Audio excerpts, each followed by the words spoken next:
ቶሎ መድከም፣ ቅዝቃዜን አለመቻል፣ ትክክለኛ ያልሆነ ወይም ደግሞ ባልታወቀ ምክንያት የሚመጣ የሰውነት ክብደት መጨመር፣ እግር መቀዝቀዝ፣ እንደዚህ የመሳሰሉ ምልክቶችን በቀደመው ቪዲዮ ዘርዝሬላችሁ ይሄ የሃይፖታይሮይዲዝም ምልክት ነው ብያችሁ ነበር። በእርግጥ እንግዲህ ሁሉም ምልክቶች የአንድ ነገር መገለጫዎች ናቸው ማለት አይደለም። የህክምና ምርመራዎች ያስፈልጋሉ።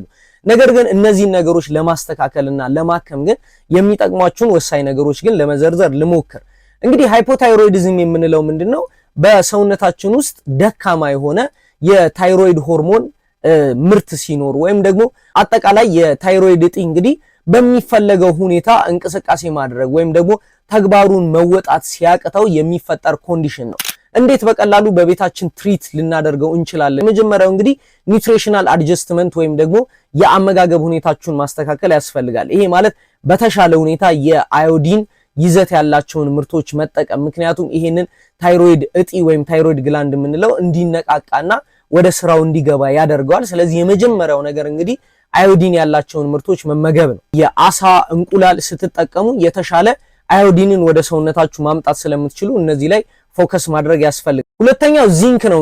ዚንክ እንግዲህ ሌላው ለታይሮይድ እጢ መነቃቃትና በአግባቡ መስራት አስተዋጽኦ ከሚያደርጉ ንጥረ ነገሮች መካከል አንዱ ነው። በዋነኝነት የዱባ ፍሬም ብትጠቀሙ የዚንክ የሰውነታችሁን የዚንክ መጠን ከፍ በማድረግ የታይሮይድ እጢ እንቅስቃሴን ማስተካከልና ከፍ ማድረግ ትችላላችሁ። ይሄ ብቻ አይደለም፣ ቀይ ስጋ፣ ምስር እንዲሁም ደግሞ የቫይታሚን ሲ አጠቃቀማችሁን ከፍ ብታረጉ በዚህ ረገድ እጅግ በጣም ይረዳችኋል ማለት ነው። ሌላው እንግዲህ ማስወገድ የሚገባችሁና ካላስወገዳችሁ ደግሞ ማስተካከያ የምታረጉባቸውን ነገሮች ልንገራችሁ።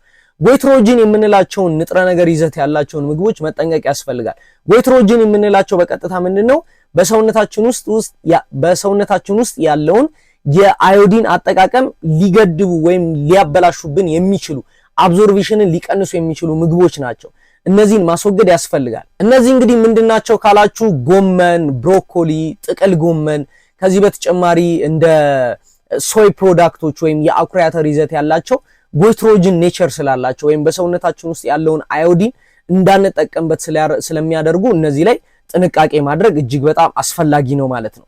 ከዚህ በተጨማሪ ደግሞ አዳፕትሮጂንስን ደግሞ ብትጠቀሙ ወይም እነዚህን ደግሞ ሊያጠፉላችሁ የሚችሉ ወይም ደግሞ እነዚህን በተሻለ ሁኔታ ሊጠቀሙ የምትችሉትን ለምሳሌ እንደ አሽዋጋንዳ አይነት ምርቶችን ደግሞ ብትጠቀሙ በተቃራኒው ሊረዷችሁ ይችላሉ ማለት ነው።